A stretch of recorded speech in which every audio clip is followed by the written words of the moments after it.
Hi, we're getting to the end of the series now, and before I show you the final print and explain about how to dry it, I just wanted to show you kind of what's involved in getting to this proofing stage, because I think that it's all too easy for things to look polished on YouTube or on Instagram, and actually there's a lot of thought processes. So let me just quickly run through the stack of stuff I've got here.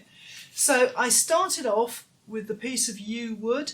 I loved this shape and I wanted to make it into a print.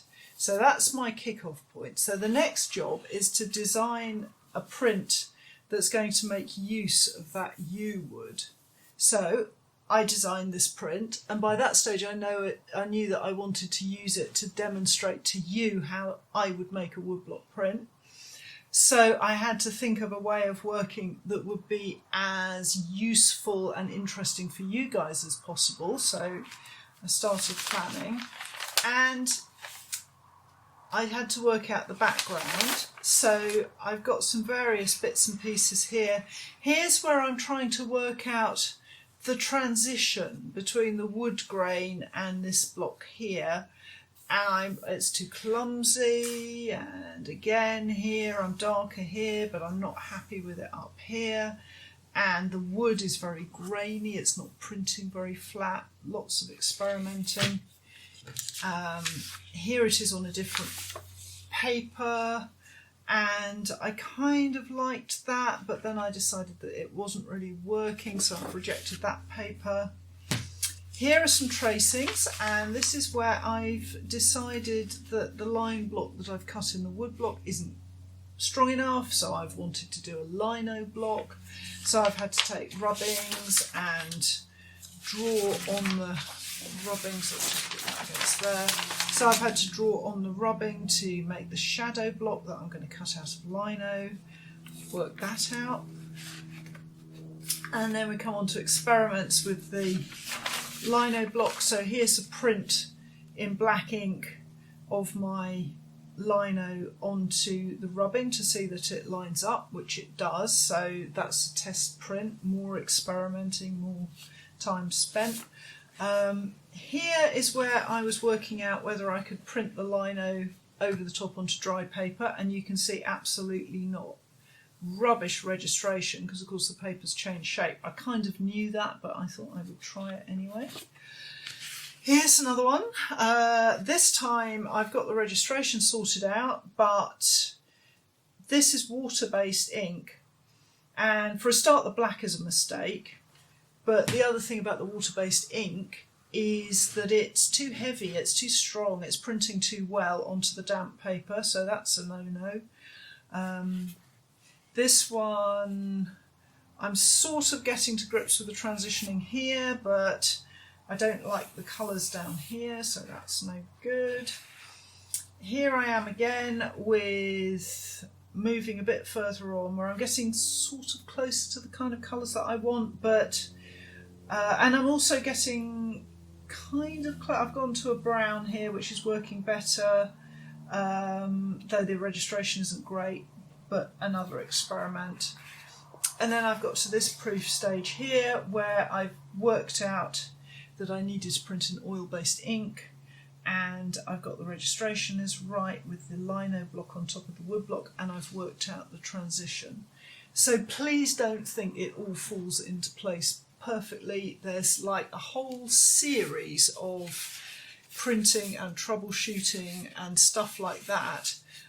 Some of which I've told you about, but a lot of which I haven't, simply because it's very boring. And the final upshot of this is the set of artist proofs that I've done for this film. So if I pull one out of here, and this is printed on the Awagami Bamboo Select paper, and yeah, I'm really pleased with it. It's got the kind of feel that I want, the registration is nice and tight on it, the paper's responding beautifully to the wood block. It could be a little smoother for sure, I might make this a little paler, but I kind of like the transition there. So I've arrived at this after a lot of trial and error. And actually in the course of filming I had to do, I think I've got 6 copies in all printed, because obviously when you're filming you have to have lots of reserves at different stages and things like that. So that's how I've got to this point. And now I just want to talk to you a little bit about technicalities. So you will have seen me, if you watched the previous film, printing the lino block oil-based ink, admittedly with some dryers added, but it's still printed on damp paper, and shock horror, they're all stacked up one on top of each other in this damp pack still.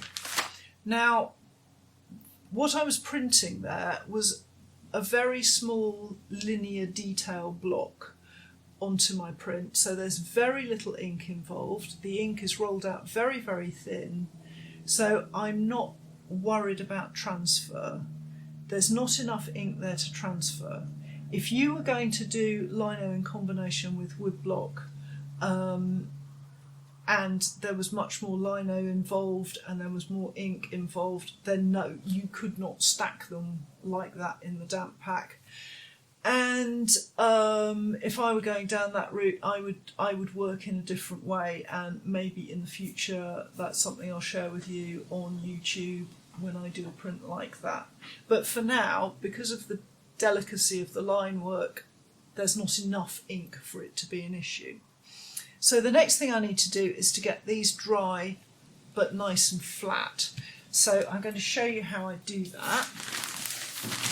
And in order to do that, I'm going to use some sheets of... I think I might have just hit one of the cameras. Ben is wincing in the background as I'm talking here. This is the plywood we use to line the walls of the studio. So it's an offcut of plywood, and I have a lot of these. I've got about 8 or 9 sheets of this that we had left over. And I'm sorry, you can probably hear there's a very loud motorbike in the background. We get a lot of racing motorbikes at the weekends around here, so sorry about that. So this plywood, yes, it's not a fancy plywood, but it's clean. And what I'm going to do is I'm going to take each print and I'm going to put it maybe 2 up. So I would maybe put a couple of prints into the plywood like that. I'll put another sheet of the plywood on top, and then I have a lot of these, they're called spring clips. I get them, there's a market stall I bought these off, but you know, you can get them at DIY stores and places like that. And I clip these all the way around the edge of the stack of plywood and hold everything very tight so that the ply sucks the moisture out of the prints to dry them flat. And I leave them in there for at least 3 or 4 days, but I probably would open the pack up every 24 hours or so and just move things around and check they were okay. The other, I'm not going to do that now, so I'm just going to pop these back under the plastic so that they don't cockle up. The other thing that might be bothering people is the fact that there's oil-based ink on there, and there's the concern that the ink would stick to the plywood and then pull away the paper when you sort of unwrap the whole thing. That isn't going to happen. There's not enough ink on here for that to happen. So I'm not worried about that, nor am I worried about any of the damp print sticking to the plywood. The only time that a print would stick to the plywood, if it was just a Japanese woodblock print, would be if there was an awful lot of rice on the surface of the print when you put it away. So the rice, remember that the rice paste is also a glue, so if you have an excess of rice paste on your print and then you put it into wood and clamp it all tight together, then it's going to stick. So if you are at all worried, if you're putting away Japanese woodblock prints to dry and you're at all worried, give them a very gentle block with some newsprint and just check there isn't any loose paint and rice on the surface of them before you do that. If you have lino ink here, and you're going to put them away, and there's a lot of lino ink, then probably it would pay to be cautious. And there is an alternative that you can do to dry the prints flat. It's not something I've ever done, but I read about it in, I think it was Rebecca Salter's book. And what she suggests is that you take your print, and just as though you were stretching a piece of watercolour paper, you get brown gum tape and wet it so that it's sticky, and then stick all the way around the edge. And of course the thing will dry and stretch as it dries and dry flat. You will have to lose a little bit of the edge because of course you'll get tape on the edge. And that way you don't have to put any pressure on it. So maybe if I had a lot of lino ink and I was really worried it would stick in here, I might use that approach. But I know from all my testing that this isn't going to be a problem. So there are always ways around things, but you sometimes need to run tests first to find out what's going to happen. That when you print like I do and you are creating as you go along and trying different things, then it's always a movable feast. There are no hard and fast rules. So what I do is a lot of testing and trial, and that I would really recommend. So this is kind of the final tutorial film about this print.